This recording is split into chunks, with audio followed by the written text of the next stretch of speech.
Sheree. I wanted to jump on today and talk a little bit about the difference between psychic energy work and being an empath and what types of modalities might work best for you. And in passing yesterday on a live, I chatted a little bit about how people that are highly sensitive sometimes find themselves in something like a Reiki practice, and that practice ends up not being as helpful as they had hoped. So I just want to give you a little bit of a breakdown with some visuals today. But before I get into it, I first want to say I know a lot of Reiki practitioners. I know a lot of people that Reiki works really well for. So if you're one of those people, this isn't for you. It is not to bash Reiki. It's not to say anything bad about Reiki. That is not my point in hopping on here today at all. It's to explain the difference between something like a Reiki practice and the work that I do. And I also want to say that I actually started off in energy work doing Reiki.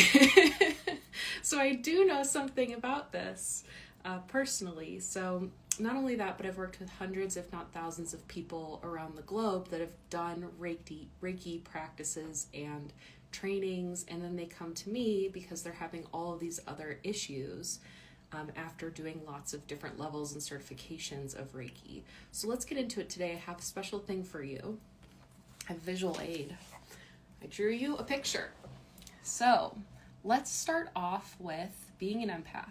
So here's you. You're an empath right in the middle there. You are moving through your day in the world, and you have all of these stressors, right? So you have, your boss or your partner, or maybe somebody in your family, and they're having a conversation with you that's difficult. So you're stressed.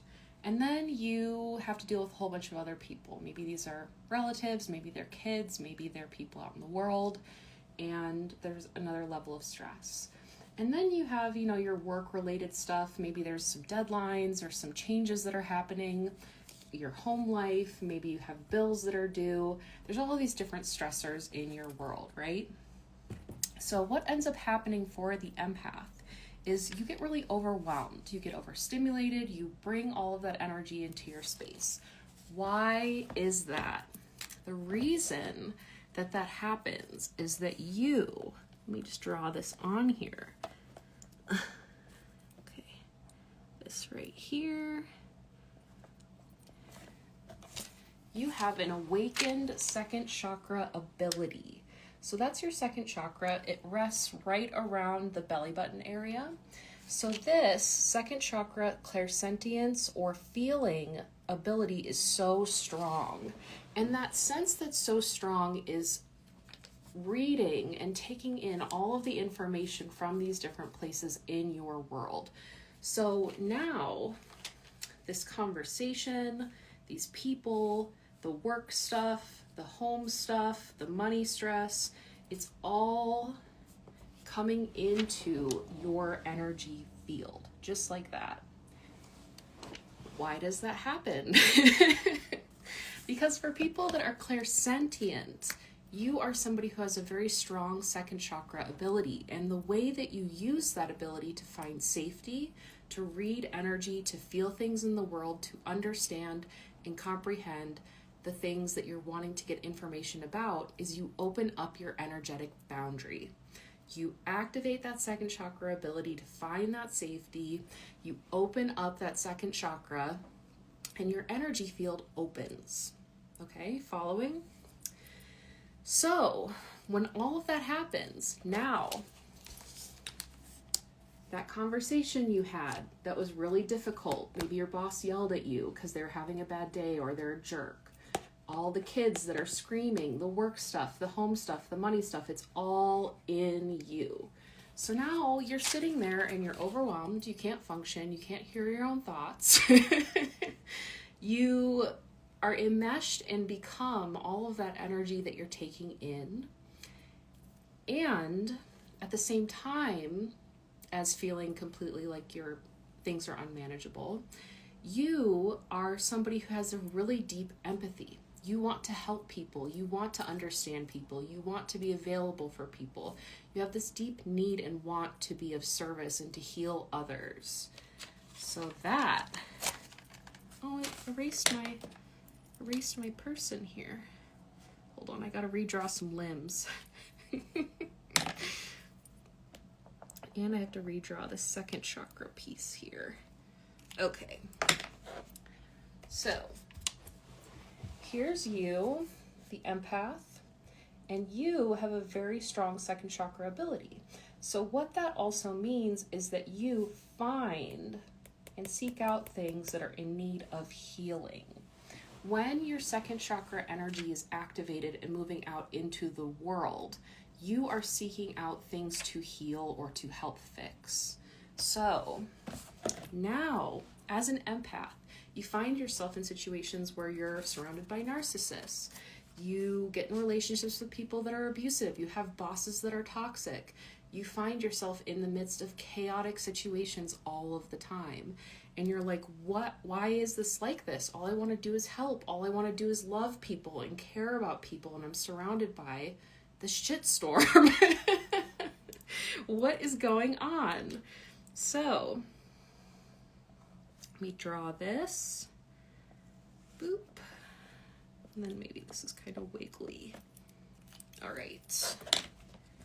That second chakra ability is active. It opens up your energetic boundary. Maybe you don't really have an energetic boundary in general. And the stuff that you find in the world, the things you're attracted to, the people, the relationships, the jobs, they all tend to be things that are in need of healing because you are a second chakra clairvoyant. That clair-sentience, that empathy, it is a spiritual healing gift. So, what do you do with that? Why is it happening? What can I do to change that? This is typically where people find themselves looking for something and they run into different healing modalities, such as Reiki, which is very popular. It's a great way for people that don't have any abilities to start to tap into their intuitive senses. It's great for people who have really clear energetic boundaries and don't identify as empaths. But for people that do identify as empaths and people that are highly sensitive, what ends up happening in a Reiki training is that you are taught how to build that muscle of clair-sentience. You strengthen that second chakra ability. So now this second chakra ability that has you absorbing all of these things from the world, all of these stressors, even like world events that shouldn't be affecting you are really hitting you and draining to your energy. Now that you've been exercising that muscle by feeling energy and sensing it through that second chakra, now you're pulling more stuff in and you're piling it on. So now you have, your Reiki training, and this muscle grows.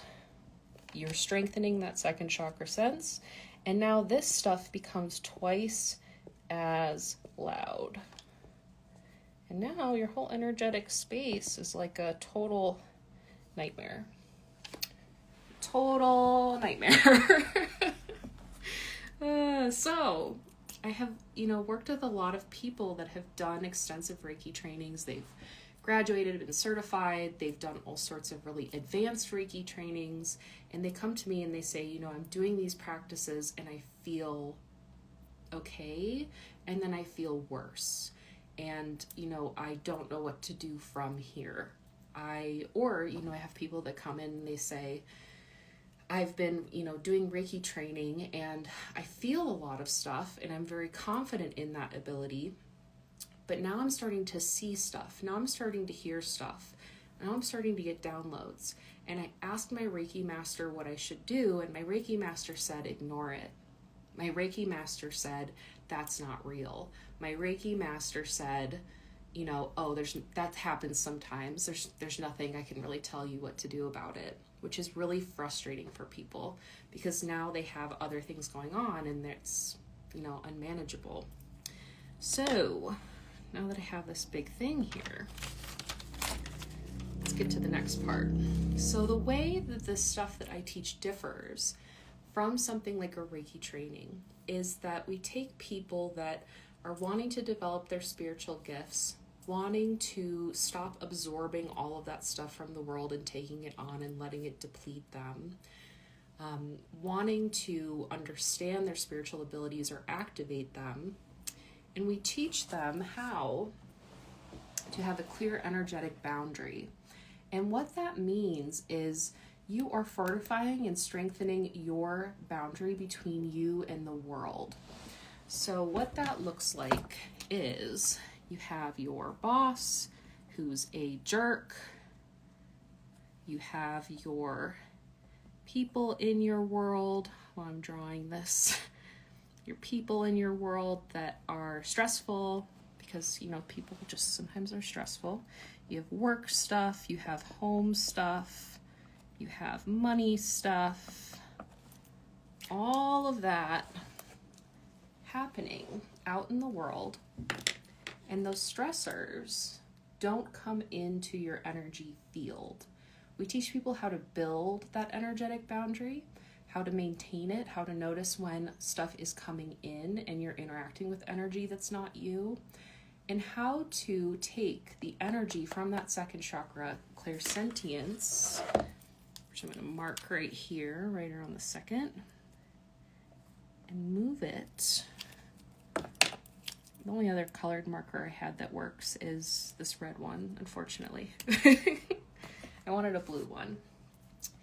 Move that clairsentient ability from the second chakra, that attention, that awareness, up into your sixth chakra.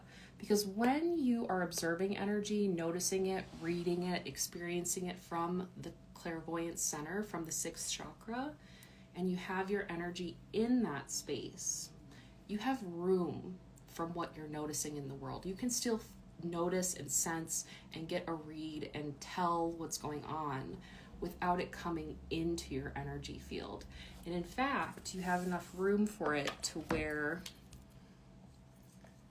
everything that you're reading in the world, everything that you're experiencing, is happening at a distance. So this is you having your clairsentient ability, that spiritual information, that activated spiritual ability, bringing it up into the sixth chakra. And now you can look at all of these different things at a distance. It is not in you. It's not in your energy field. You're not becoming it. You are aware of that energy from a distance. And yeah, that's really what it is. It is, I know I finally got a dry erase board. It is energetic empowerment. It is being in charge of your energy field. It's being in charge of your gifts. It is being able to separate yourself from everything that happens in life. Because let's be honest, there's never a point in life where everything just is fine. There's no utopian space. There's always something going on with family, with your friends, with your neighborhood, with your car, with the social system at large, in the world. Health care concerns, money concerns, unexpected things that happen, natural disasters, things that can happen with your own health. There's so many things, right? The human experience is a broad range spectrum of stress and joy. So all of these stressors for somebody who's highly sensitive can really bring you down. It can make it so that you cannot function in your world as somebody who is sensitive to energy and spirit. It can be that, you know, your dead relative is communicating with you and you don't know what to do with that, and you just feel all of that energy in your space and it makes you feel exhausted. You know, there can be so many different levels to what you in particular are sensitive to. I will save this live. But for those reasons, you know, it's really important if you're somebody who's highly sensitive to understand that the most important thing that you can have, and I'm telling you this because I was this person. My life was so unmanageable. I couldn't hear my own thoughts. I could not function. If I were to pull out my diary from 20 years ago, it would say, my greatest wish and hope in life is to feel okay. That's really sad. It's really sad. The bar was on the floor. The bar was in the ground. Let's be honest. You know, everything was overwhelming for me. And I tried so many things. I tried all different types of modalities of therapy. I tried medications. I tried changing my lifestyle. I tried, crystal healing and Reiki and astrology, numerology, and I thought if I could piece all of it together and find the right concoction of things that I could just be okay. And I don't want that for anybody, because I spent so many years of my life thinking that there was something really wrong with me at the core, when really, in fact, I was somebody who had awakened clair-sentient ability. I was somebody who was experiencing energy and spirit for a really long time, and nobody knew how to direct me in that sensitivity of what I was noticing. So that is 100% why I'm obsessed and continue to commit my life to this work, because I know that there's hundreds of thousands of people out there that are just like us, that are moving through life. They don't know why everything's so difficult for them. They don't know why they're so sensitive to everything. They think that there's something wrong with them, and they want to just be able to live a decent life where they can find that joy and balance and not have everything affect them. I think that is what most people want in the world. So if you can relate to this, if you're somebody who's highly sensitive and you've been, doing energy work, if you're somebody who's done Reiki, and, again, if that's worked really well for you and it's not something that brings your energy level down or is affecting you physically, that's great. You should do it. This is just for anybody who that doesn't work for. There's a reason there's so many different modalities out there. It's because something different works for everybody.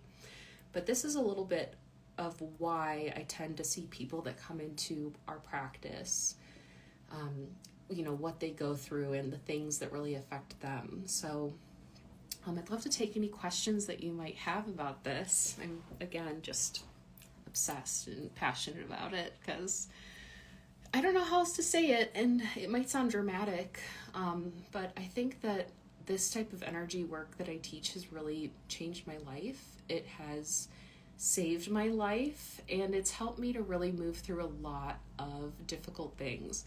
Coming back to this really awakened clair-sentient ability, which is that healing ability. You are an empath, you are a healer. That is what that is. There's nothing else to it. You are trying to heal people. So you're taking on the stuff from the world.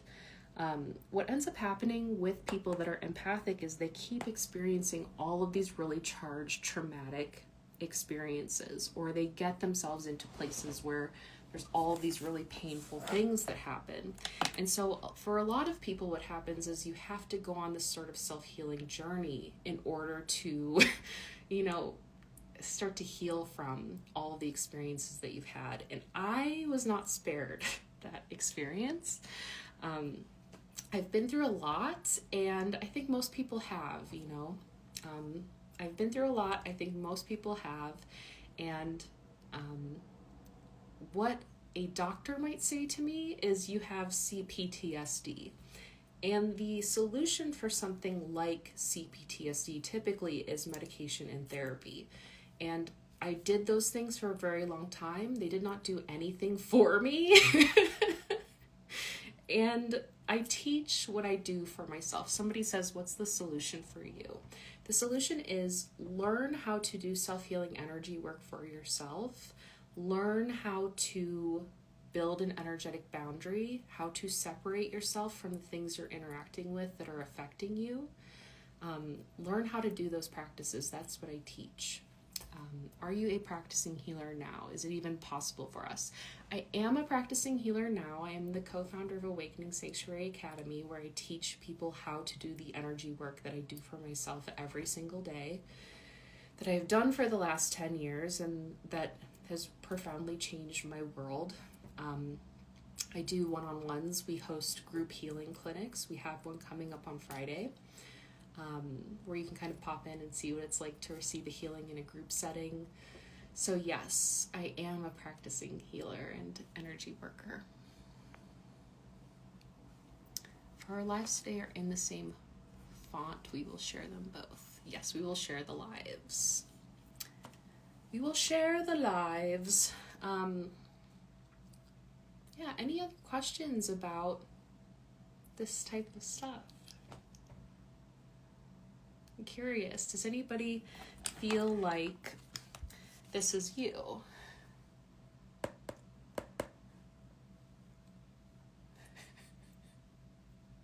If you're joining late, you probably don't know what's going on.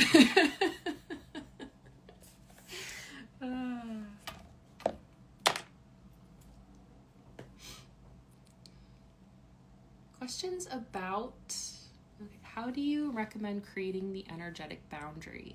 So that's a lot of what we teach in the academy, is how to see and notice your energetic boundary and how to find the energies that are in your energy field that keep you from being able to have that solid energetic boundary.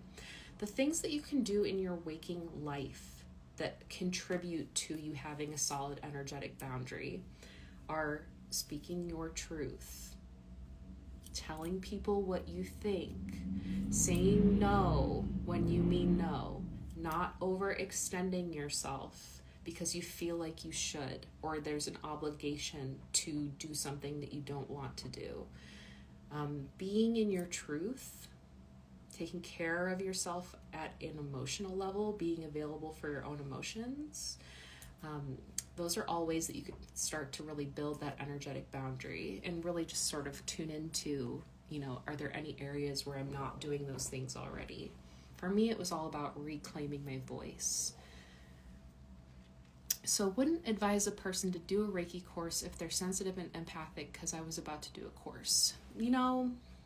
If you are highly sensitive and empathic and you're overwhelmed by how much you feel and sense and you feel like you absorb a lot of energy, Reiki is a lot about building that second chakra ability. So it's strengthening that by having you feel and sense into energies. And what that does is it takes that sensitivity and it heightens it. So now not only is it heightened, but you're pulling more energy into your field.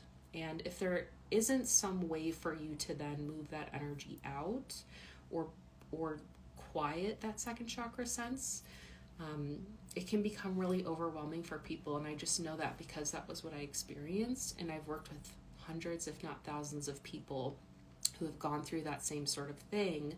They come out on the other side of their Reiki training and they're like, I don't know what to do. I feel like my life is more unmanageable now. So it just depends on, really trusting yourself in that and figuring out, are you somebody who feels like you absorb a lot of stuff? If that's the case, there might be a different modality that works better for you. And, what I teach is something that's different from Reiki. So you can actually preview a few free classes up on my YouTube channel if you want to check out what it's like to practice psychic energy work. We have a free workshop coming up. You can find that on my website, awakeningsanctuary.com. We are always running classes. I have beginner self-healing classes that you can pop in with. You can check those out on melaniesheree.com. The links for those are in my bio. How do I balance others' feelings and my own when I'm not practicing?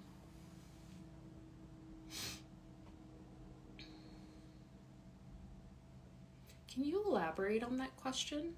What I think that you're asking is,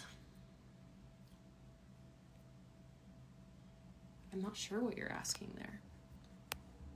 Can anyone leak energy? I ask this because I feel energy can never be leaked or lost. Yes, absolutely. So,